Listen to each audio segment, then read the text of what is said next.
thème, Parole de patron, les défis des entreprises de la tech.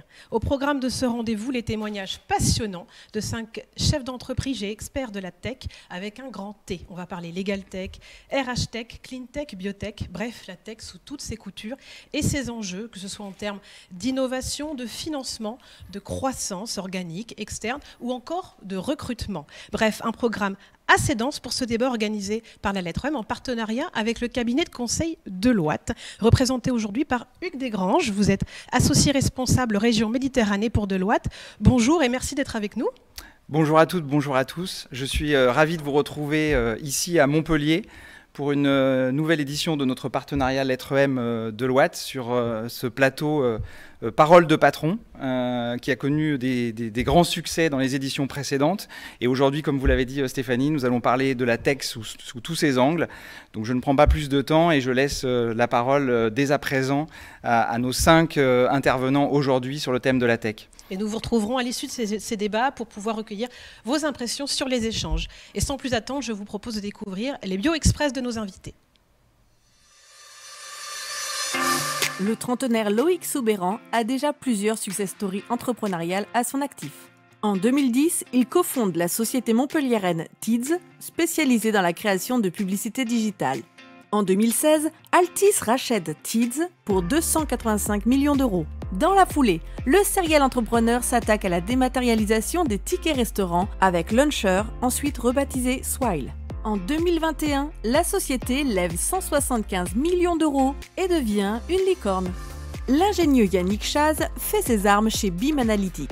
En 2015, l'entreprise d'analyse de données en business intelligence, cofondée par Rachel Delacour, intègre le californien Zendesk. En 2020, Yannick Chaz lance Sweep aux côtés de Rachel Delacour. Spécialisé dans la mesure des émissions de carbone des entreprises, Sweep a déjà levé 95 millions d'euros. Le Cévenol Hugues Galambrin débute sa carrière en Espagne où il crée la filiale espagnole de l'entreprise de logiciels Clior en 1993. Après un passage au sein du groupe Wolters Kluwer France, il renoue avec ses ambitions entrepreneuriales en cofondant le groupe Septéo en 2006. Avec près de 2400 salariés pour un chiffre d'affaires d'environ 300 millions d'euros, l'entreprise compte parmi les licornes françaises. De flair, l'Alsacienne Lise Grévis n'en manque pas. De formation scientifique, elle cofonde IDVET Genetics, spécialisée dans le diagnostic vétérinaire en 2014. L'entreprise emploie actuellement 25 salariés et affiche un chiffre d'affaires de 5 millions d'euros. En 2016, elle se lance avec succès dans les solutions de diagnostic pour l'homme avec ID Solutions. De 90 000 euros en 2019, le chiffre d'affaires de l'entreprise devrait atteindre entre 150 et 180 millions d'euros cette année. En matière de soutien à l'innovation et à la croissance, Catherine Pommier est experte. D'abord directrice de la Maison des entreprises de Pézenas, elle intègre le BIC de Montpellier en 2002 avant d'en prendre la direction en 2010. Depuis 2018, Catherine Pommier accompagne les entreprises en tant que directrice de l'innovation au sein de l'Agence régionale de développement économique ADOC. Merci à tous d'être avec nous en plateau. On est ravis de vous accueillir pour ce débat qui promet d'être très intéressant.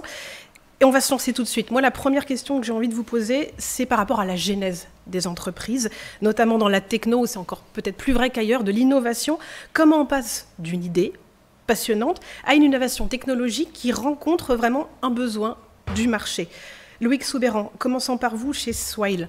Comment ça s'est passé ce chemin vers l'idée où ça match? Ça s'est bien passé. Parce qu'en fait, dès le premier jour, avant même de vouloir commencer à développer le produit, on a été au contact des clients, des prospects, pour prendre le pouls. Il faut savoir que très souvent, on part avec une idée de base, et évidemment, cette première idée de base est toujours mauvaise dès l'instant où elle est confrontée au marché. Donc autant la confronter au marché le plus vite possible, comme ça au moins on peut trouver le bon angle d'attaque. Et je crois que c'est ça quand même un des secrets d'un lancement d'une société.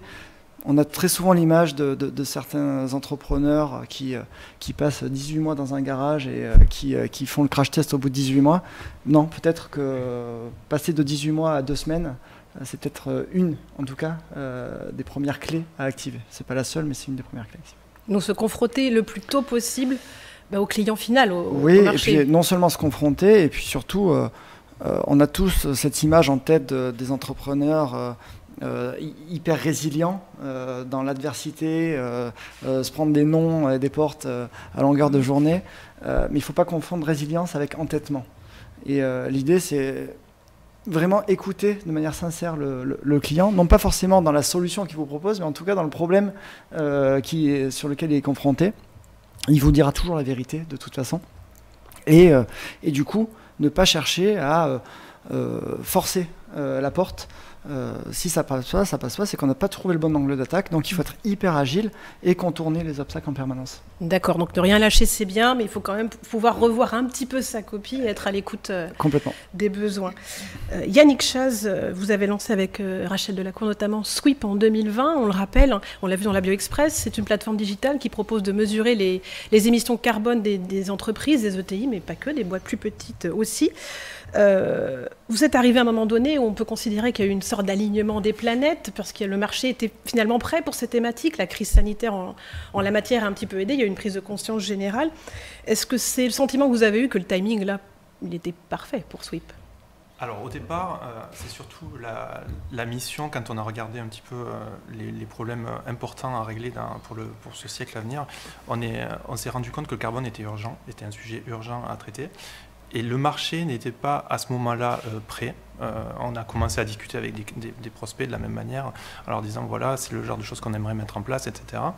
Et il y avait, selon le type de prospect auquel on avait affaire, il y avait différentes maturités. Certaines grosses entreprises plutôt matures sur le sujet se sont rendues compte que c'était un sujet important et du coup nous ont dit que c'était quelque chose qu'ils auraient besoin et qu'ils avaient besoin dans les années à venir. Et du coup, c'est là où on a senti que ça allait arriver. Alors, c'est en train d'arriver.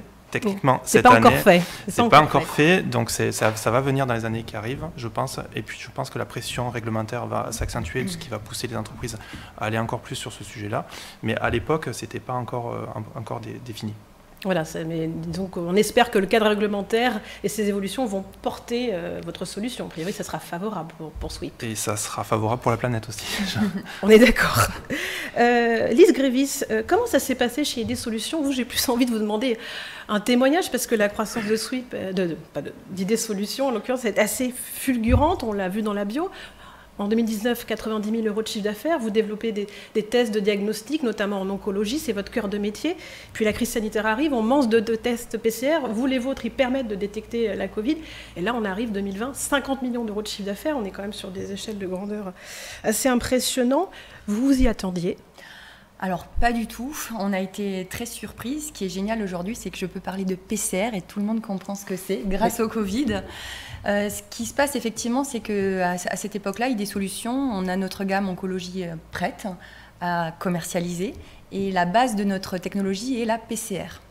On était connus pour ça et des laboratoires à proximité, donc notamment Innovi qui sont dans le sud de la France, sont venus nous rencontrer et ils nous ont dit écoutez, on a besoin d'un coup de main, on a des solutions mais qui viennent de Chine ou des États-Unis, est-ce que vous pouvez nous proposer quelque chose? On était tout petits, mais extrêmement flexibles. On a dit, OK, on y va, on vous aide. Il faut savoir que je viens du domaine vétérinaire, et dans le domaine vétérinaire, de faire 2-3 000 analyses jour, c'est commun, c'est facile. Et en fait, je savais exactement quoi donner au laboratoire. Par contre, je savais que ce que j'allais leur donner, c'était beaucoup plus difficile à manipuler que ce qu'ils ont l'habitude de faire. Et au début, on était venu juste en coup de main au départ pour les laboratoires à proximité.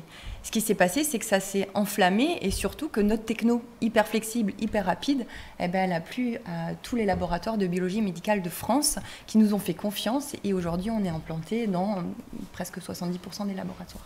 Voilà, et on va parler un peu après dans ce débat justement de comment on gère et comment on consolide quand on croît aussi rapidement. Catherine Pommier, vous pilotez l'innovation au sein de l'Agence régionale de développement économique, ADOC. Donc c'est votre quotidien d'accompagner des entreprises innovantes. Quels conseils vous apportez justement régulièrement à ces entrepreneurs qui vous sollicitent pour ce dont on parle là vraiment d'anticiper les besoins, d'être en phase avec les besoins du marché? Alors effectivement, nous sur l'innovation, il faut qu'on alerte les entreprises sur les tendances qui se passent, les nouvelles technologies qui émergent, puisque les jeunes entreprises qui démarrent, elles partent de rien, mais à Ad-Hoc, on accompagne toutes les entreprises, en particulier les entreprises déjà bien implantées sur leur marché. Donc on a un rôle essentiel dans la sensibilisation sur les nouvelles technologies qui émergent, ce qui est en train de se transformer, et d'alerter les entreprises sur ce qui est en train d'évoluer et sur lequel il va falloir qu'ils développent de nouvelles innovations. Donc ça, c'est le premier volet. Donc on a pas mal d'événements autour des nouvelles technologies qui émergent dans différents domaines. Et puis après, notre cœur de métier, c'est quand même d'accompagner ces entreprises dans leurs projets de manière individuelle. Donc souvent, l'entreprise vient nous voir en disant il faudrait que je développe tel ou tel type de choses, etc.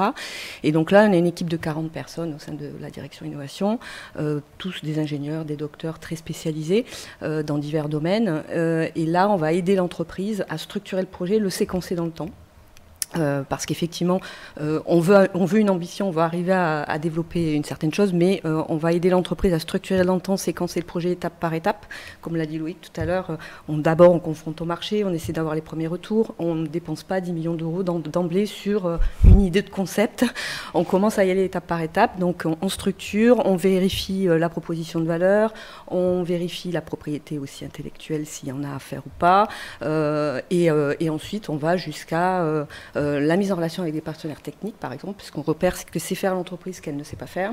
Et ce qu'elle ne sait pas faire, plutôt que d'embaucher, de partir en risque sur des métiers qui ne sont pas le sien, c'est plutôt d'identifier des prestataires techniques ou académiques. On a un fort rôle d'intermédiation avec les laboratoires académiques. Et ce qui permet à l'entreprise, effectivement, de sous-traiter certaines parties du projet et d'en garder la maîtrise sur d'autres. Et on va jusqu'à la sollicitation des demandes de financement pour dérisquer au maximum l'investissement de l'entreprise. Et bien sûr, le financement, on va en parler, c'est quand même le nerf de la guerre. Alors innover, c'est bien, mais c'est pas un acquis. C'est pas parce que dès le début, on s'est lancé, que ça a matché, qu'il faut arrêter la R&D, il faut arrêter l'innovation. Il faut quand même toujours garder une longueur d'avance. Là, je prêche des convertis, bien sûr. Hugues Galambrin, vous dirigez Septéo, un groupe d'une taille quand même déjà assez conséquente. C'est 2300-2400 salariés actuellement pour un chiffre d'affaires cette année qui devrait approcher les 300 millions d'euros. Corrigez-moi si je me trompe. On y est. Est-ce que c'est difficile d'innover quand on est à la tête d'une entreprise de cette taille? Souvent, la croyance, c'est de se dire que c'est plus facile quand on est plus petit, on est plus agile. Est-ce que c'est vrai ou a priori non, puisque vous y arrivez bien? Les gens sont plus intelligents quand ils sont petits, c'est ça? Non, c'est juste un problème d'organisation. Je souscris à tout ce qui s'est dit jusqu'à présent, et ce qu'il faut bien comprendre et ce qu'il faut entendre tout ce qui peuvent nous écouter et qui ont envie de monter une entreprise, c'est que l'innovation, c'est rarement une invention. Et quand j'entends tout ce qui s'est fait autour de cette table, qui sont des très belles entreprises et des success stories, finalement, rien n'a été inventé. L'innovation ne passe pas par l'invention, en tout cas très rarement. Mais d'ailleurs, quand on regarde l'histoire de la tech depuis des années, Steve Jobs n'a jamais rien inventé de sa vie, pour reprendre un des plus célèbres. Donc, comment on innove constamment? Parce que l'innovation, et je crois que c'est Loïc qui l'a dit, c'est de l'agilité. C'est d'abord de l'agilité, l'innovation. Il faut être capable de s'adapter constamment à son marché, aux attentes de nos clients qui évoluent en permanence. Donc il faut tout simplement que, puisque les marchés sont agiles, que nos équipes soient agiles. Si nos équipes ne sont pas agiles, c'est la mort, que ce soit une structure légère ou que ce soit une grosse structure. Donc ce n'est pas un problème de plus ou moins grand, c'est un problème d'organisation des équipes qui doivent effectivement coller aux attentes et aux besoins de nos clients. Donc voilà, là, je dirais que l'innovation, qu'on soit grand ou petit, les problématiques sont les mêmes, c'est l'agilité et encore l'agilité pour coller aux attentes de nos marchés. Ça représente quoi en termes de budget sur votre chiffre d'affaires, la R&D? Parce que malgré tout, il faut injecter des fonds régulièrement. C'est à peu près 35 millions d'euros cette année, cette année à peu près, qui sont mis sur la table pour investir dans la R&D d'une façon ou d'une autre. D'accord, donc c'est quand même des budgets assez conséquents. Oui, mais à l'échelle en même temps de votre entreprise. Hein. Oui, de toute façon, il y a aussi, on le voit, on a tous, d'une façon ou d'une autre, eu besoin à un moment donné pour passer des caps, d'avoir accès à des capitaux externes. L'investissement R&D aujourd'hui, plus que jamais, est très cher. Il faut investir massivement en R&D si on va être les premiers de la classe. Il ne faut pas se tromper. Loïc Soubeyran, chez Swile aussi, la R&D, c'est un peu le cœur du réacteur. Ouais. Qu'est-ce que ça représente au sein de votre entreprise en termes d'investissement, aussi bien financier que humain? Combien il y a d'effectifs mobilisés vraiment pour la R&D? Je me permets juste un commentaire pour aller dans le sens de Hugues aussi. Nous, on dit souvent que on croit tout le temps que les boîtes, elles meurent à cause de concurrents. Mais les sociétés, elles ne meurent pas à cause de concurrents. Elles meurent à cause de votre incapacité à réagir en fait, à l'arrivée de quelqu'un. Ce n'est pas un concurrent. Voilà. Il y a un stimuli externe, mais tout l'enjeu, c'est quelle est votre capacité à réagir en interne. Et effectivement, non, évidemment, les grandes boîtes sont remplies de gens hyper brillants, mais hyper bloqués très souvent à cause des problèmes organisationnels. Et ça, il y a des vrais enjeux sur justement comment traiter ça. Et pour répondre directement à votre question, nous, c'est 30% des effectifs et 40% du budget. L'innovation. Donc on voit encore une fois que la part dédiée à cela est quand même loin d'être anecdotique. On est un peu plus jeune que Septéo, donc on a encore beaucoup de choses à faire. Et oui, évidemment, les parts de marché, quand on est jeune, elles vont se chercher plus par l'innovation que par d'autres stratégies. Et est-ce qu'il y a aussi un peu un travail de veille à effectuer, de la recherche certes, mais aussi de voir un petit peu ce qui se fait ailleurs pour toujours être à la page? Plus que jamais. Il faut être en permanence, sonder le marché. Nous, on a une équipe dédiée à ça d'ailleurs. Vraiment screener tout le marché, pas que en France, pas que au Brésil, mais vraiment dans le monde entier. Parce que, et là je reprends les mots de Hugues, il n'y a pas d'invention en fait. Il n'y a que tout existe déjà. Tout existe déjà, il faut juste arriver à faire le beau pulse comme on a envie de le faire et prendre des briques à droite, à gauche et en faire un ensemble qui répond aux besoins du client. On revient tout le temps à la base de base. Et donc ça nécessite d'avoir les yeux grands ouverts en permanence et d'avoir la bonne organisation pour savoir faire évoluer aussi le produit. Parce que dès l'instant où vous avez une roadmap à 2 ans et que si votre réponse à votre client, à votre prospect, c'est non, ça s'est pas prévu avant 2 ans, effectivement, c'est une porte grande ouverte à la concurrence qui est peut-être un peu plus agile. Donc encore une fois, faire preuve d'une certaine agilité et investir, parce qu'effectivement, on n'a rien sans rien. Lise Grévy, chez ID Solutions, c'est pareil. Vous auriez pu vous dire en 2020, Eureka, c'est parfait, notre invention, les tests PCR, c'est parfait, le marché rencontré, mais vous n'êtes pas du tout reposé sur vos lauriers. Vous avez continué à innover pour anticiper les besoins à venir, notamment en matière de crise sanitaire par rapport aux variants qui ont émergé successivement. Comment ça s'est passé pour vous pour justement, encore une fois, garder cette longueur d'avance ? Alors dans nos métiers, je parle aussi du domaine vétérinaire d'où je viens, il y a les zoonoses, ce qui passe, tous les virus qui passent de l'animal à l'homme. Donc en fait, il y a une veille qui est constante. Au niveau de l'oncologie, il y a une veille également, mais ça va être la veille au niveau de l'arrivée de médicaments, puisque nous, notre métier, c'est le suivi thérapeutique dans le temps pour mesurer l'efficacité chez un patient. Donc on a cette veille, on a cette habitude. Pour les variants, en fait, déjà au mois de décembre, début décembre, on avait déjà pris notre recette au cas où quelqu'un nous demandait quelque chose pour le variant anglais. Donc en janvier, on a des groupes de laboratoires qui nous ont appelés pour nous dire attention, le ministère peut-être va venir avec une demande. Le jour où il est venu avec la demande, 3 jours après, on était prêts parce qu'on avait cette habitude d'anticipation au niveau de la veille scientifique, la veille d'innovation, puisque c'est une obligation dans nos métiers et c'est une habitude qu'on a depuis des années. Et vous avez bien fait.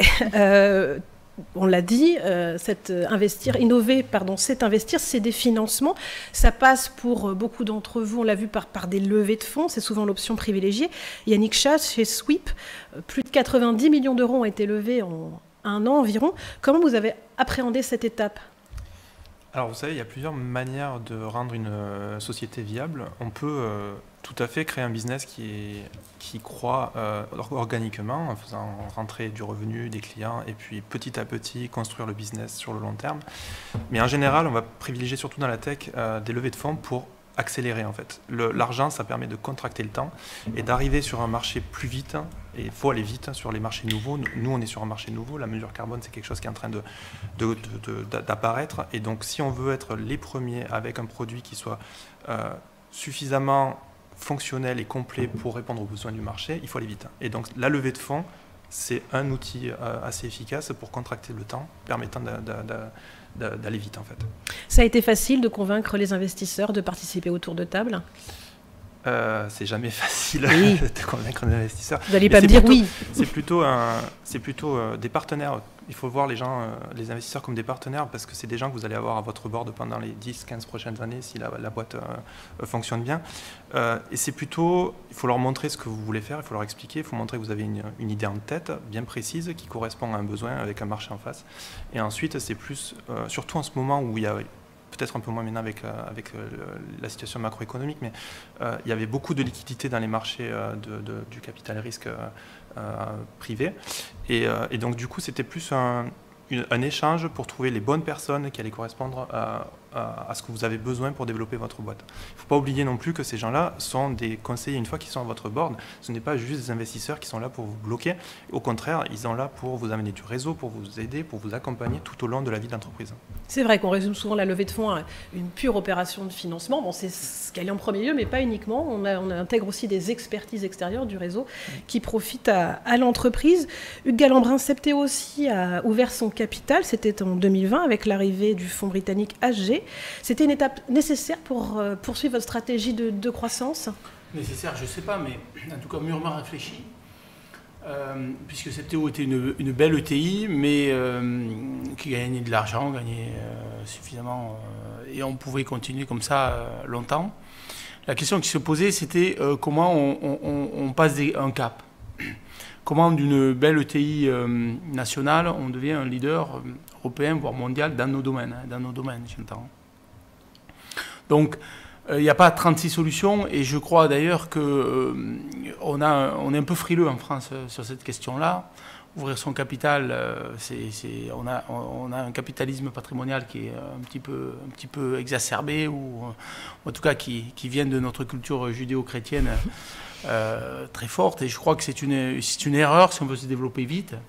Si vous allez aux États-Unis, vous avez des fonds d'amorçage, et puis vous avez des fonds pour les PME, puis vous avez des fonds pour les belles ETI, puis pour les grands groupes, etc. Donc il y a toujours des gens qui sont prêts à vous aider à développer et à passer ces caps. Ces caps sont très importants à passer, et au demeurant, depuis qu'on a fait cette opération chez Septéo, on a ouvert notre capital à ce fonds anglais qui est un spécialiste du software, qui ne fait que du software. Ça nous a permis de nous benchmarker davantage, d'accéder à des fonds beaucoup plus facilement et d'accélérer la croissance, ce qui s'est opéré au demeurant.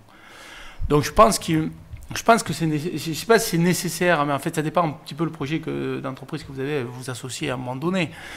Il faut que les planètes soient toutes alignées.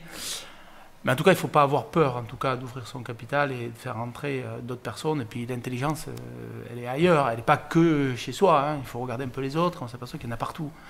Et que c'est intéressant d'écouter et de s'ouvrir aux autres, ça n'a jamais nui.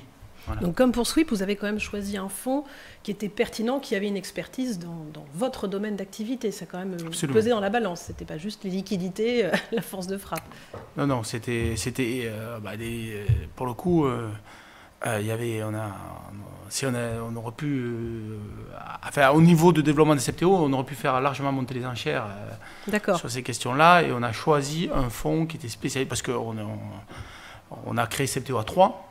Et on est tous les trois, en tant que fondateur, on est tous les trois toujours au capital. Même si je suis le seul aujourd'hui aux commandes, nous sommes restés tous les trois au capital. Donc on a vraiment fait le choix d'un fonds qui connaissait parfaitement le monde du logiciel européen et mondial. Loïc Soubeyran, chez Swile, vous avez aussi enchaîné les levées de fonds. Là, on a parlé d'une levée en préambule de ce débat de l'ordre de 175 millions d'euros, mais au total, on est plutôt proche des 250, je crois, depuis Non, plus de 300. Ah bah oui, plus de 300, n'en jetez plus. Est-ce que, est-ce que comme chez Sweep et Septéo, vous avez aussi choisi des investisseurs qui peut-être, en plus des fonds, avaient de l'expertise ou du réseau à apporter à Swile ? Oui. C'est monté crescendo. Après, donc moi, le premier fonds, c'était Daphne, c'était vraiment d'intuitif personnel parce que justement, à la phase d'amorçage, on sait trop le niveau de risque qu'il y a. Il fallait vraiment une confiance absolue. Puis après, j'ai une logique basico-basique. C'était de dire, je veux le plus grand fonds français. Donc on a pris Euraseo. Ensuite, le plus grand fonds européen de l'époque, c'est Index, qui est présent mondialement, mais qui était très très actif en Europe. Et puis ensuite, le plus grand fonds mondial, qui s'appelle SoftBank. Et particulièrement chez SoftBank, en fait, c'était un peu le tiercé gagnant, parce que, évidemment, on avait cette puissance de frappe d'un point de vue financier, où on sait qu'ils sont dans la durée et qu'ils vont pouvoir encore, parce que évidemment, c'est pas fini dans notre tête, nous suivre.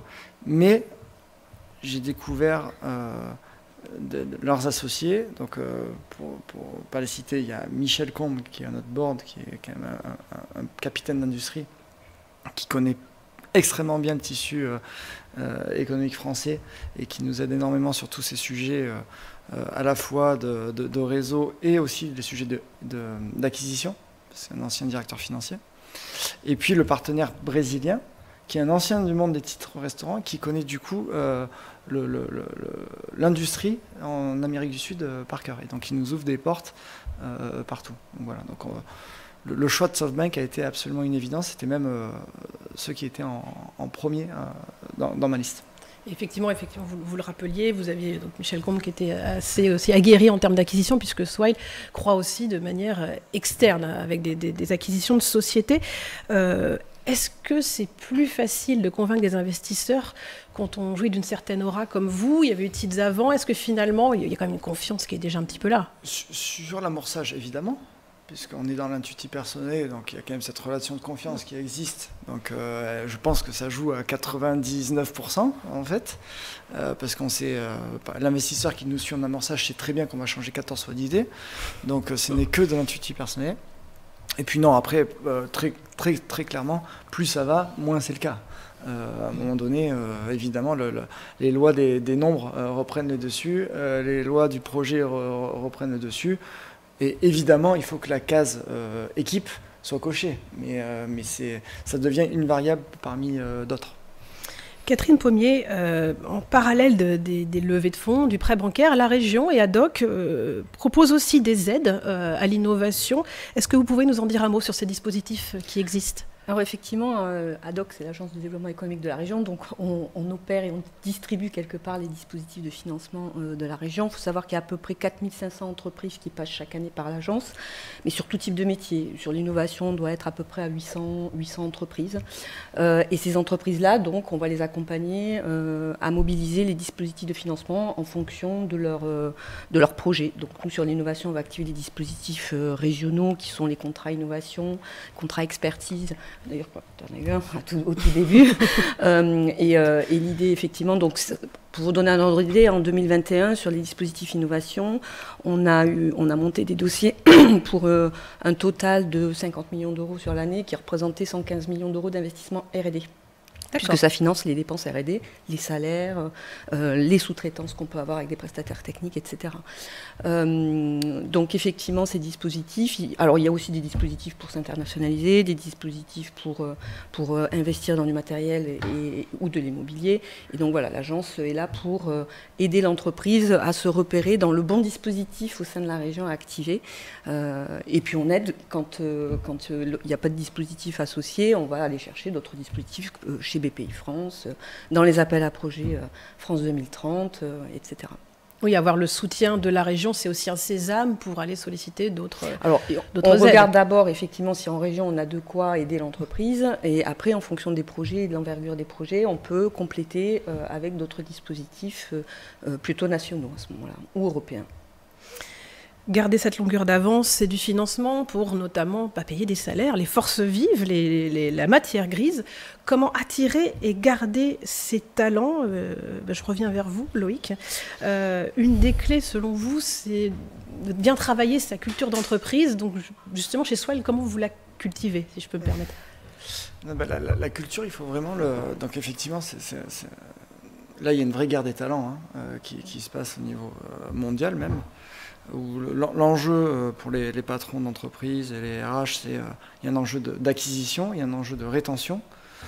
On parle beaucoup d'engagement en entreprise, mais on oublie que l'engagement, finalement, un peu comme si c'était une injonction à l'engagement, il faut que les employés soient engagés. Oui, mais en fait, ce n'est que la conséquence d'un bien-être et d'une forme d'épanouissement au boulot. Si je suis bien au travail, alors effectivement je suis engagé et donc je vais plus rester, je vais être plus productif, etc. etc. Donc une fois qu'on a fait cette chaîne-là, on se dit, bon, ok, comment faire pour que les employés se sentent bien? C'est pas une question facile.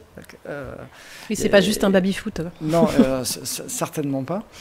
Et donc du coup, évidemment, il faut que les employés aient un terreau hyper fort qui va être tous les enjeux autour de la sécurité psychologique. Vous ne pouvez pas bâtir un collectif fort, vous ne pouvez pas bâtir un projet fort si, à un moment donné, vous avez peur de vous exprimer en entreprise, si vous sentez qu'on peut vous planter un coup de couteau dans le dos, si vous sentez que vous ne pouvez pas vous exprimer, tout simplement. Ensuite, travailler le collectif. Et ensuite, le développement des employés. Mais ça, il faut vraiment voir, et encore plus dans un monde d'hypercroissance, la culture comme un tuteur, en fait. Vous voyez, une société, c'est une tige d'une plante hyper fine, donc évidemment qui grandit, mais qui n'est pas assez costaud pour tenir. Il faut qu'il y ait ce tuteur-là, ça s'appelle la culture. Et c'est clair que trop souvent, sur les enjeux de culture, on agit en réaction et pas du tout en proaction. Et il faut impérativement investir plus tôt, plus vite, dans tous ces enjeux RH et d'expérience employée, tout simplement. Avec une vigilance quasi permanente pour ne jamais trop s'éloigner de la tige. Exactement, exactement. Ça se défend au quotidien. C'est ce qui fait que le fait de défendre une culture au quotidien, le fait de bien savoir l'expliquer, la verbaliser, ça va vous permettre de faire moins d'erreurs déjà en recrutement.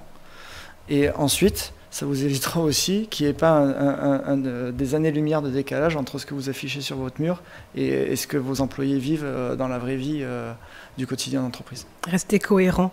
Lise Grévis, voilà, on revient encore sur cette croissance fulgurante. En 2019, vous étiez 8 salariés. Là, vous êtes 80. Bon, c'est quand même un gros tour de force en termes de politique RH pour trouver tous ces collaborateurs. Comment vous avez géré ça ? Alors c'était très difficile, on était en sous-effectif constant. L'avantage, je pense, d'être dans le sud de la France, et ça attire au moins beaucoup de candidats. Le soleil, heureusement. On était beaucoup moins exigeants sur l'expérience et on s'est dit, on va les former. On va former un maximum de personnes. On a pris les gens au départ en CDD, puisqu'on s'attendait tous à ce que la crise s'arrête. Tous les jours, d'ailleurs, je disais à mon équipe production, vous inquiétez pas, ça va redescendre, et ça n'est jamais redescendu. Aujourd'hui, 18 mois, 2 ans après, on a gardé tout le monde. Ils sont tous présents et c'est vrai qu'aujourd'hui, ce qu'on souhaite, c'est les motiver à rester. On a des personnes formées, des personnes motivées, on a eu de la cohésion et on cherche toutes les activités possibles et inimaginables pour les motiver à rester avec nous. On a une chief happiness, on n'était pas nombreux, on l'a pris tout de suite, on fait du sport, on a des fruits, et petit à petit, bien sûr, il y a la valorisation pour chaque personne. Et petit à petit, on crée cet espace de bien-être. Alors moi, j'ai la chance d'être très bien accompagnée, puisque mon mari est dans ce domaine-là. Tout ce qui est communication aide à la cohésion d'équipe.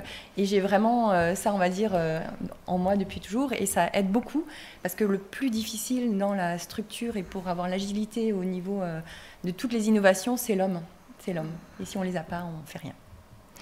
Yannick Chat, chez Sweep, vous êtes à peu près 60 salariés actuellement. Vous prévoyez d'être entre 80 et 100 d'ici à la fin de l'année, donc encore pas mal de besoins en recrutement à remplir. Vous avez opté pour le full remote, c'est-à-dire tout le monde en distanciel. Il y a les bureaux, la société est montpelliéraine, mais tout le monde peut travailler un peu de partout. Est-ce que ça s'est avéré être un vrai plus en termes d'attractivité pour les talents ? Alors oui, ça l'est. Clairement, puisque vous enlevez une contrainte en fait. Vous dites aux gens, vous pouvez être développeur, vous pouvez être RH, là où vous voulez. Alors on a quand même des contraintes, on reste en Europe parce qu'après les fuseaux horaires ça devient vite compliqué sur une structure petite comme la nôtre, mais au niveau de l'Europe ils sont restés libres de vivre où ils veulent. Donc c'est un vrai levier je pense pour accrocher les talents et pour les faire venir dans des structures comme nous. Après ça un effet collatéral, c'est que tout le monde fait ça depuis la crise Covid, et notamment les grosses structures américaines, comme les GAFAM en l'occurrence, mais d'autres aussi. Et ça a créé un nivellement vers le haut, ce qui est bien pour les gens, mais peut être délicat pour les startups, des salaires. Ce qui fait que tout le monde s'attend à avoir des salaires à l'américaine ou des salaires comme s'ils vivaient à Paris en étant au fin fond de la Creuse. Donc c'est bien pour eux, mais ils sont ravis, ça peut être délicat selon si vous avez des contraintes financières fortes pour recruter, ce qui est souvent le cas, ça peut être assez délicat. Hugues Galambrin, chez Septéo, les effectifs, ils augmentent déjà mécaniquement parce qu'il y a beaucoup d'opérations de croissance externe dans l'année. C'est une entreprise qui n'arrête pas de croître. Et puis aussi, il y a de l'organique, il y a les remplacements des départs naturels, et puis il faut recruter pour des besoins divers et variés. Comment vous l'avez construite, votre stratégie RH ?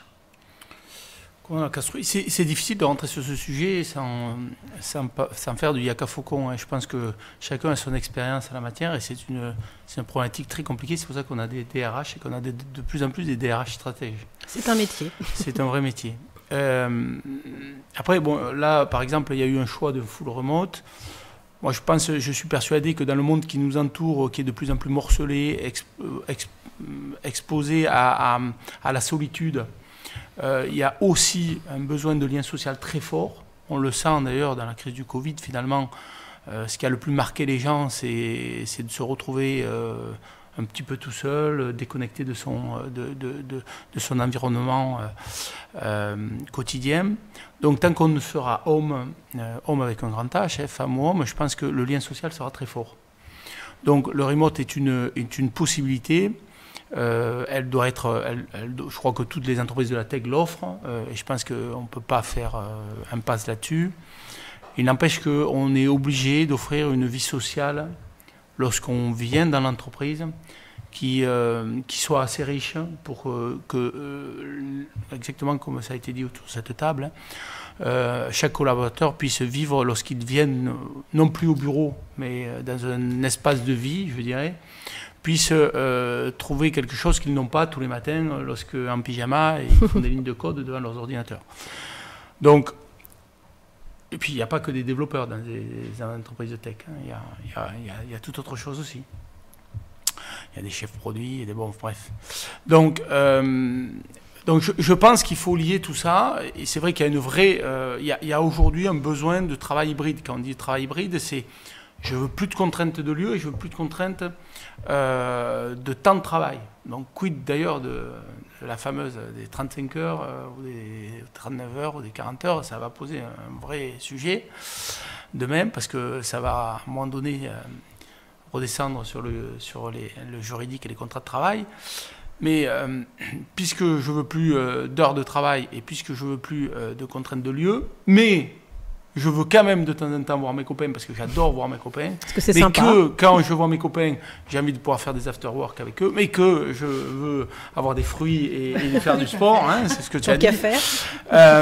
Voilà, il va falloir inventer un mode de collaboration tout nouveau. Je pense qu'on est tous confrontés à cette problématique.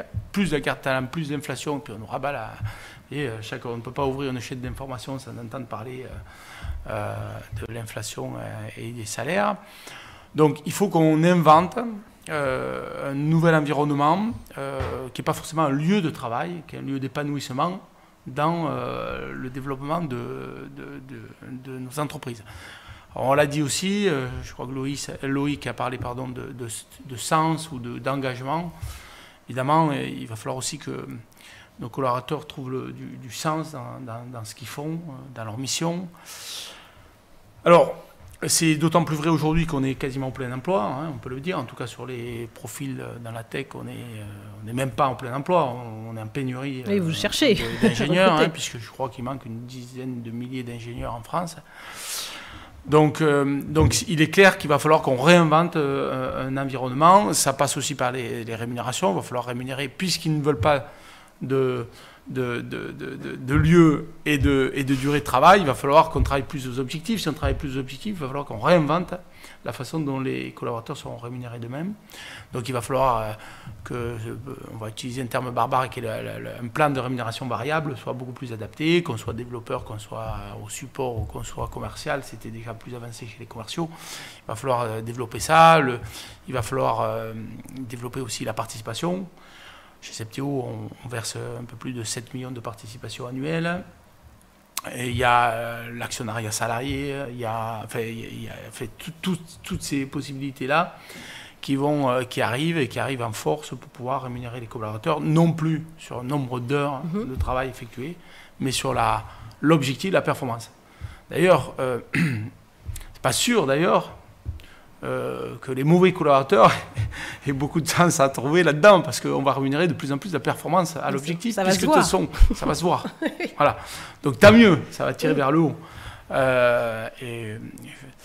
Et voilà, enfin bon bref, donc il faudrait un débat rien que là-dessus, parce que c'est un vaste sujet, et je pense que c'est un sujet qui est un sujet où on doit casser tout ce qui a à peu près existé jusqu'à présent, et on est un peu à la renaissance de la RH dans l'ensemble des entreprises. Avec de plus en plus d'hybridation du travail. Là encore, Catherine Pommier, mais que fait la région? Des tas de choses, je le sais, pour aider justement ces entreprises, qu'on l'a entendu, hein, c'était un appel du Galambrin, on est en pénurie, on cherche des talents, et je le sais, vous allez me le confirmer, que la région met en place des dispositifs d'aide au recrutement. Alors effectivement, il y a de nombreux dispositifs, mais pas toujours bien connus des entreprises. Hein.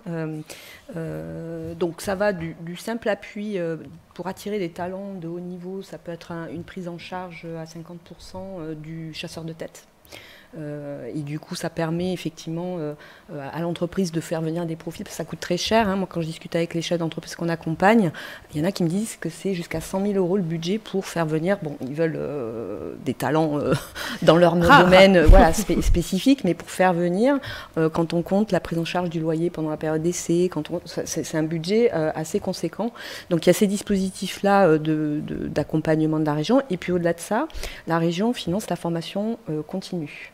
Et du coup, il y a des dispositifs qui commencent à être mis de plus en plus en œuvre, parce que face à la pénurie, il y a quand même des demandeurs d'emploi encore. Hein.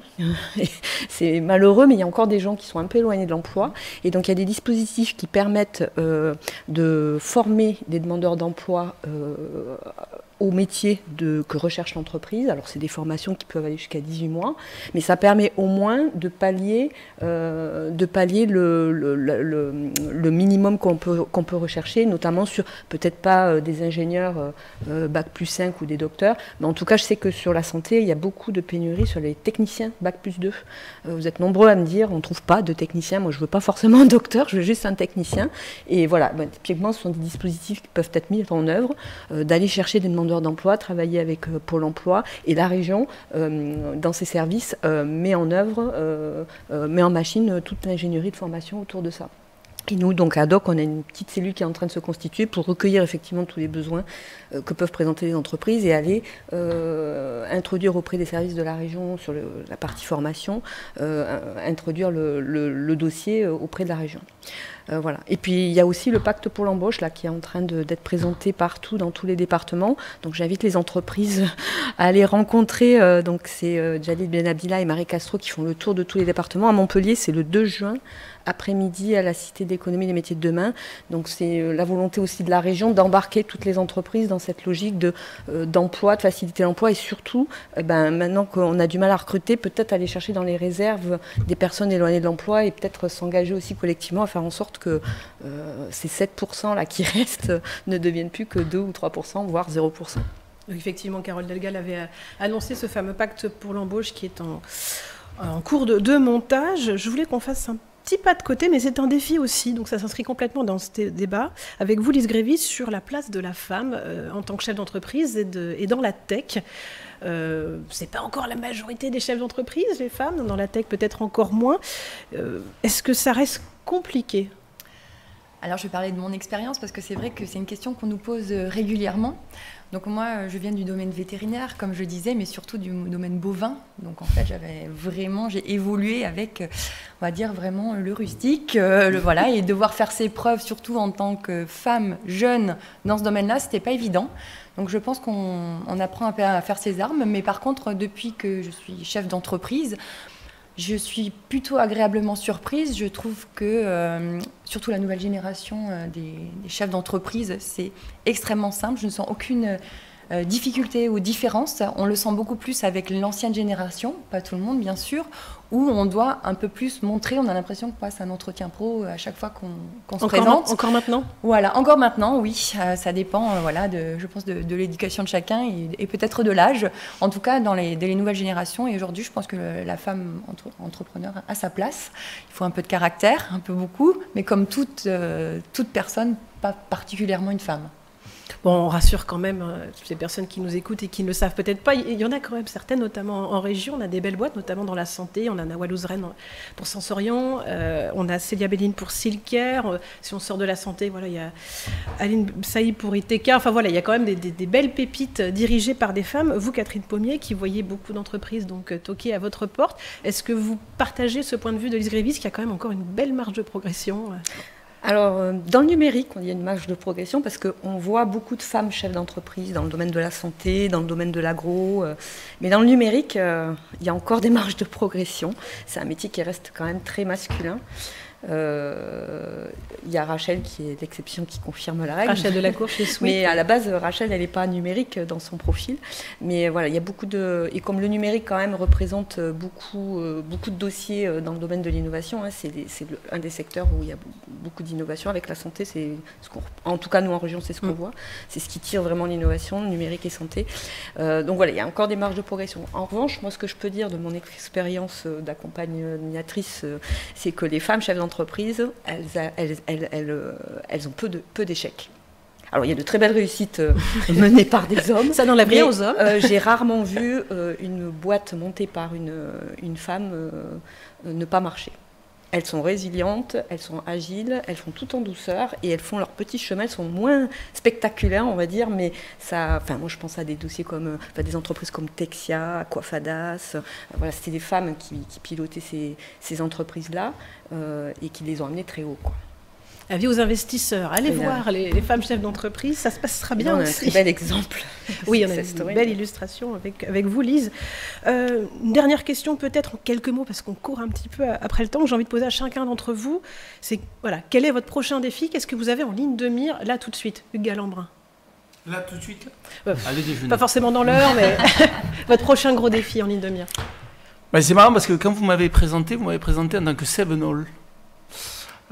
Alors, je crois qu'autour de cette table, j'ai été le seul qui a eu droit à mes origines. Ah non, il y a Lise Grévis aussi. Ah oui, pardon. Alsacienne.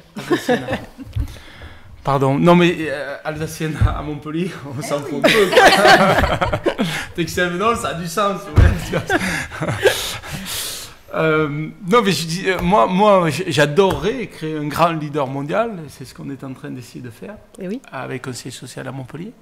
On est très attachés à notre territoire. On parlait de sens et d'engagement. Moi, je suis très content de dire que chaque année, on verse 80 millions d'euros de contributions fiscales pour essentiellement la région et le département, la ville et évidemment un peu la France quand même. Mais, et on contribue à un certain nombre de développements sportifs régionaux. On est sponsor dans beaucoup de domaines. Donc je n'ai pas envie de parler de nos défis de main dans la tech, puisque de toute façon nos défis de main dans la tech, on en a parlé, c'est l'agilité, vous l'avez compris. Hein. Donc c'est être présent et leader sur nos marchés, très bien. Mais ce serait quand même très excitant que d'avoir à Montpellier, dans la région Occitanie, on a ouvert des nouveaux locaux à Toulouse, tout récemment, très récemment à Toulouse avec 150 personnes. Être un fleuron de la tech européenne et voire mondiale dans le logiciel, hein, qui est quand même souvent le cœur de la digitalisation de nos TPE, PME et ETI, il ne faut pas l'oublier. Ce serait très excitant. Et vous, Lise Grévis? Vous vous posez un peu ou continuez sur le même rythme? Non, on continue. Nous, on a 2 grands axes. Je crois que le mot d'aujourd'hui, c'est agilité. C'est ce qu'on veut pas, c'est que l'expérience de Covid nous a appris quelque chose, c'est que dans les laboratoires d'analyse de biologie médicale, tous les outils qui existaient, donc c'est des outils souvent qui venaient de l'international, qui venaient pas forcément de la France, et qui étaient complètement fermés. Ça veut dire que dès que quelque chose vient, c'est très compliqué d'être agile. Nous, ce qu'on veut, c'est développer des outils permettant l'agilité dans les laboratoires de biologie médicale pour qu'ils puissent vraiment recommencer un second Covid ou autre chose d'une manière extrêmement simple. Donc on a développé énormément d'outils pour les laboratoires, bien sûr, France et international. Et notre deuxième grand sujet, c'est vraiment changer le parcours patient pour les patients atteints d'un cancer. Aujourd'hui, c'est très long. Ce qu'on veut, c'est pouvoir détecter le plus précocement possible un cancer et surtout l'efficacité des traitements.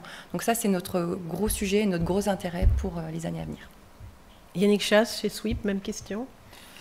Je pense que nous, on a un sujet de croissance et ça rejoint un petit peu ce que disaient Hugues et Loïc. Il faut qu'on soit capable de grossir la boîte avec des gens en full remote, avec une culture d'entreprise qui soit saine et qui continue d'être transférée aux nouvelles personnes sans être physiquement au même endroit. Donc ça, c'est un sujet. Et puis ensuite, arriver à avoir le marché qui se structure vis-à-vis des problématiques liées à l'impact carbone pour qu'on puisse démultiplier l'impact que l'on souhaite avoir et l'ambition que l'on veut avoir à aider les entreprises à réduire leurs émissions de CO2. Il y a du boulot encore, hein. Oui, vous avez tous beaucoup d'ambition. Et comment ça se passe chez Swile pour les mois à venir là?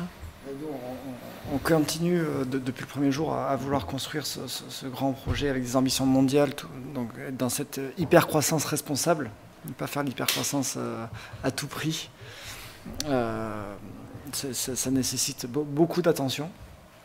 Et pourquoi faire un acteur mondial? Parce que justement on est dans cette quête de sens justement que les collaborateurs cherchent à avoir, c'est avoir de l'impact in fine, parce qu'effectivement si votre technologie est utilisée par des dizaines voire centaines de millions de personnes, si on arrive à accompagner les sociétés à devenir people first, donc vraiment avec cet ancrage très fort de se dire que la performance sociale c'est le moteur de la performance économique, si on arrive à changer un peu cet ADN-là sur des centaines de milliers de boîtes et des centaines de millions de collaborateurs, là on aura réussi notre mission.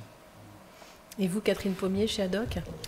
Alors nous, c'est effectivement d'être au plus près des préoccupations des entreprises. Alors on a évoqué quelques sujets ici, mais les entreprises, elles font face aujourd'hui à de grandes transformations. Alors il y a des transformations liées aux technologies, à la transition écologique où on ne pourra pas faire autrement que de produire de manière plus éco-responsable. Donc il y a un gros travail à faire sur accompagner les entreprises à décarboner leur façon de travailler, leur façon de produire. Donc on a Sweep qui va peut-être nous aider dans cette étape-là. Et puis il y a également un sujet qui est lié aux problématiques d'approvisionnement. On n'a pas parlé, c'est vrai. On a un vrai sujet là sur des ruptures d'approvisionnement, alors pour diverses raisons, géopolitiques, crise sanitaire, qui est quand même toujours là avec la Chine, Shanghai qui est fermé, voilà. Donc on a un vrai sujet là-dessus parce que clairement, si on ne peut pas s'approvisionner, on ne peut pas produire, et si on ne peut pas produire, on ne peut pas vendre. Donc voilà, c'est d'essayer d'accompagner au mieux les entreprises dans ces problématiques-là. L'innovation est un vrai levier là-dessus puisque c'est produire différemment avec d'autres matériaux, avec d'autres composants. C'est mettre le pas de côté, faire le pas de côté pour effectivement rechanger sa façon de produire. Donc nous, nos challenges, ils sont là aujourd'hui, c'est d'accompagner au mieux les entreprises dans le redesign de produits, dans produire différemment et tout en étant éco-responsable, puisque à la clé, c'est l'emploi quand même Donc on a beau être en plein emploi presque aujourd'hui, tout le monde dit qu'il y a une crise une pénurie de talent, mais il y a quand même, c'est fragile tout ça. Bien, merci à tous pour la qualité de ces échanges. Vous restez avec nous, vous ne partez pas, parce que je vais vous retrouver dans quelques instants pour répondre à quelques questions des internautes. Mais il est temps maintenant de recueillir les impressions de Hugues Desgranges du cabinet Deloitte.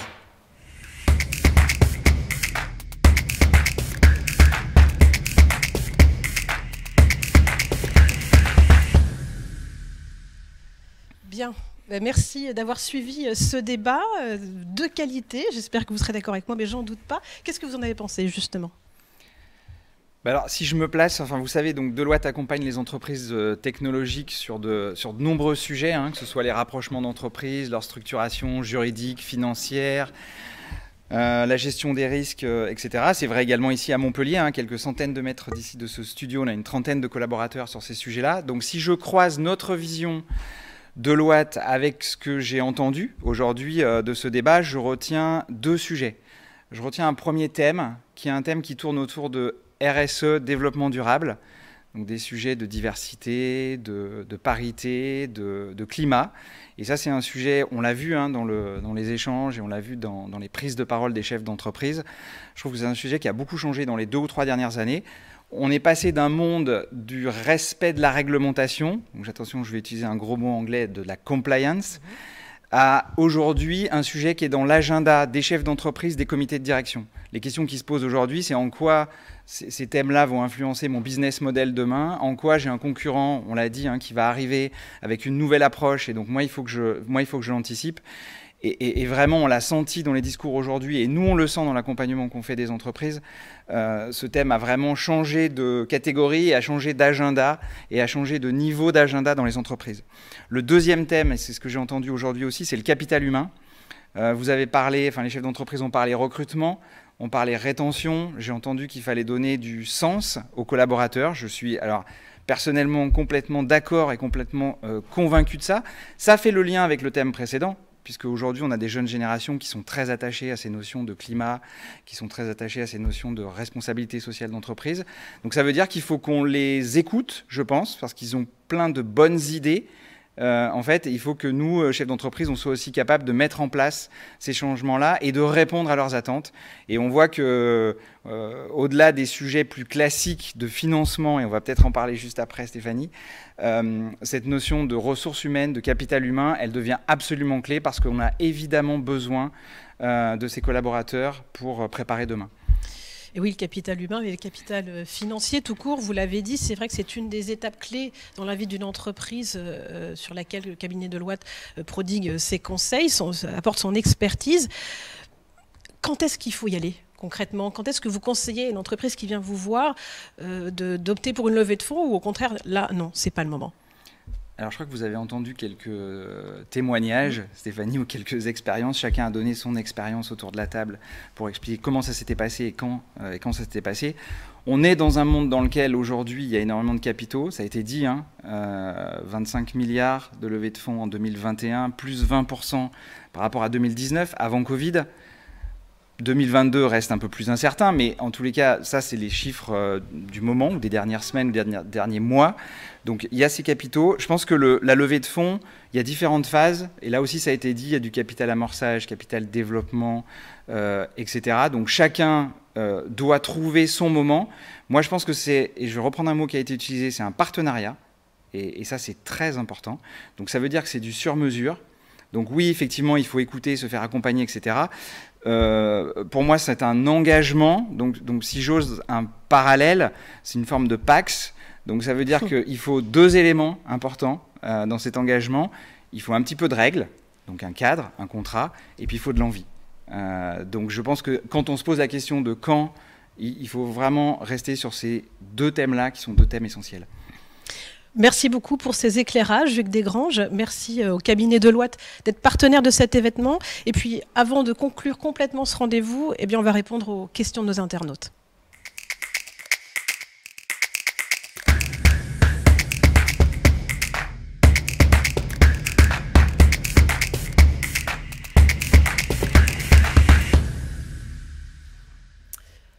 Bien, eh bien, nous en avons effectivement des questions, ça tombe très bien, notamment sur la croissance externe. Alors, c'était plus pour Hugues Galambrin et Loïc Soubeyran, qui vous avez fait pas mal d'acquisitions d'entreprises, et j'imagine que c'est pas fini. Comment ça se gère? Quels critères on regarde de très près pour se dire, voilà, cette boîte-ci, il faut qu'on l'ait, il faut qu'on l'intègre? Hugues Galambrin. Les recettes? Les recettes, il n'y en a pas. Il n'y a pas de recettes. Bon, d'abord, si stratégiquement, ça fait du sens avec l'entreprise. C'est la première pierre, c'est celle-là. Bon, ensuite, il y a tous les chiffres, on en a parlé, à un moment donné. Un bilan, c'est un bilan. Un compte résultat, c'est un compte résultat. Et un BP, c'est un BP. Donc ça, il y a évidemment ça. Il y a ensuite les femmes et les hommes qui composent l'entreprise. Est-ce que ces femmes et ces hommes sont compatibles avec ce qu'on souhaite faire? Et puis ensuite, évidemment, le marché sur lequel chaque cible opère, qui en général est connu puisque ça touche à notre stratégie. Donc voilà, c'est un micmac de l'ensemble de ces critères-là. Après, c'est pas parce qu'on a acheté, quand on a acheté, on n'a rien fait. Oui, après, il y a l'intégration. Les problèmes ne sont pas à l'acquisition, les problèmes sont à l'intégration. Et là, il faudrait peut-être un débat entier sur comment intégrer une entreprise, parce que c'est d'autres sujets, et c'est des sujets qui sont éminemment importants, parce que ça ne sert à rien d'acheter si on n'intègre pas correctement. Donc, voilà, c'est un tout. Loïc Soubeyran, chez Swile, vous c'est pareil, il y a eu pas mal d'opérations, parfois pour le maillage géographique, parfois pour des briques techno qui s'ajoutent au service. Non, mais je peux finalement je vais essayer de ne pas être dans la redite, mais j'adhère à beaucoup de points dits. Évidemment, de très très loin, la première erreur à ne pas faire, c'est ne pas céder aux effets d'opportunisme. Il faut impérativement que ça soit dicté par une stratégie extrêmement claire, le bon endroit, le bon moment. Voilà. Comme l'a dit Hugues, c'est pas tout de faire une acquisition, juste après il y a une intégration. Donc si vos collaborateurs, à la fois de votre société et à la fois de la cible, ne comprennent pas l'intérêt même du rapprochement, il peut y avoir des dégâts absolument majeurs. Et donc, pour arriver à cette acquisition, il faut, énormément de sens, 2, le bon timing. On ne se fait pas dicter le timing par la cible, même si la cible est officiellement en vente, même s'il y a la concurrence, etc. Si c'est pas le bon moment, si c'est pas pile en phase avec la stratégie, tant pis, on le fait pas. Et si toutefois c'est le bon timing et que ça fait sens, évidemment, au-delà du prix, il y a un vrai enjeu humain, puisque justement très vite derrière vient le phénomène d'intégration. Et donc si humainement on n'est pas hyper aligné, là aussi on prend d'énormes risques. Il y a eu pas mal de questions aussi sur le 100% distanciel. On sent que ça intéresse pas mal des personnes qui ont suivi ce débat. Est-ce que certaines des entreprises ici sont complètement contre, n'en feront pas, ou ont peur pour le moment, en tout cas ne le pratiquent pas du tout? Qui veut se lancer? Moi, je peux dire, parce que je fais un peu les deux. D'accord. On fait un peu les deux, et je pense que c'est important, effectivement, d'avoir une cohésion d'équipe. Mais par contre, ceux qui le souhaitent et ceux qui ont la possibilité de le faire à distance, de leur laisser leur indépendance, c'est vraiment un petit peu par rapport au poste, par rapport à la volonté, et aussi par rapport à chaque personne, parce que si une personne souhaite travailler de cette manière-là et qu'elle a les compétences et peut le faire à distance, je ne verrais pas pourquoi je dirais non. Donc c'est vraiment laisser un petit peu cette flexibilité au cas par cas. Oui. Alors Sweep, Yannick Chat, je ne vous pose pas la question, vous nous avez dit. Hugues Alambrin. Alors moi, quand on me pose la question, on me dit « Ah, vous devez avoir des accords d'entreprise à 2500 personnes ». Ben justement non, on n'en a pas. D'accord. Et c'est volontaire, c'est que chacun fait ce qu'il veut. On fait confiance aux services, leurs managers de terrain, de façon à ce que chacun trouve le bon équilibre. Parce que des accords d'entreprise, on parlait d'agilité, c'est ce qu'il y a de pire. C'est-à-dire que vous avez des jeunes qui ont 25-30 ans, qui sont dans des appartements de 30 mètres carrés, qui n'ont qu'une envie, c'est revenir voir leurs copains au bureau, qui n'en peuvent plus de rester dans leurs appartements, puis en plus ils sont pas bien, enfin, ils n'ont pas de quoi s'organiser, etc. dans leur appartement.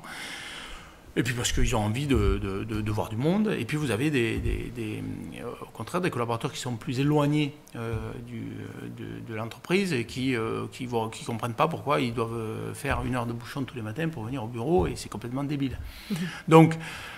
Donc il faut que chacun puisse s'organiser de façon à ce que l'équilibre se trouve. Mais de toute façon, on gère les équilibres. Hein. Être chef d'entreprise, c'est gérer des équilibres qui n'existent jamais. Hein. On est un perpétuel déséquilibre et on essaie de trouver des équilibres. Voilà.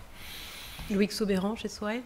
Nous, on a une politique pas du tout par collaborateur, mais plutôt par équipe. Donc effectivement, on a laissé la main aux équipes, et avec une règle très claire qui, pour moi, qui me paraît vitale, c'est soit vous êtes une équipe 100% télétravail, soit vous êtes une équipe office first, donc qui a vocation à venir au bureau, dans laquelle évidemment vous avez la capacité d'avoir des jours de travail. mais vous appartenez, on veut impérativement éviter qu'il y ait une équipe constituée de gens qui sont à 300 km et d'autres gens qui viennent au bureau. Pourquoi? Parce qu'en fait, ceux qui sont à 300 km, ils seront tout le temps exclus des micro-interactions des gens qui sont au bureau, et donc in fine de la vie d'équipe. Ça, je l'avais déjà expérimenté dans mon ancienne boîte et là chez Swile. Ça marche 2 mois, 3 mois, 4 mois, 5 mois, mais au bout de 6 mois, on sent un vrai délitement de la cohésion au sein même de l'équipe. Donc le télétravail, c'est une évidence pour tout le monde, mais soit on fait quand même partie d'une équipe bureau, soit on fait partie d'une équipe télétravail, full télétravail. Parce que ceux qui sont en full télétravail, du coup, leurs rituels sont faits en conséquence. Vous n'avez pas l'impression de louper la moitié de la vie de l'équipe, parce que de fait, tout le monde est à distance. Et voilà. Donc c'est plus dans un souci de cohésion. Ouais. Bien, mais écoutez, c'est la fin de ce débat. On a un petit peu débordé déjà sur le temps. Merci, un grand merci à tous d'avoir participé à ce débat, d'avoir apporté vos témoignages, vos éclairages très enrichissants. Merci encore au cabinet Deloitte de nous avoir accompagné la lettre M dans l'organisation de ce débat. Et puis je vous dis à très bientôt pour un nouveau rendez-vous.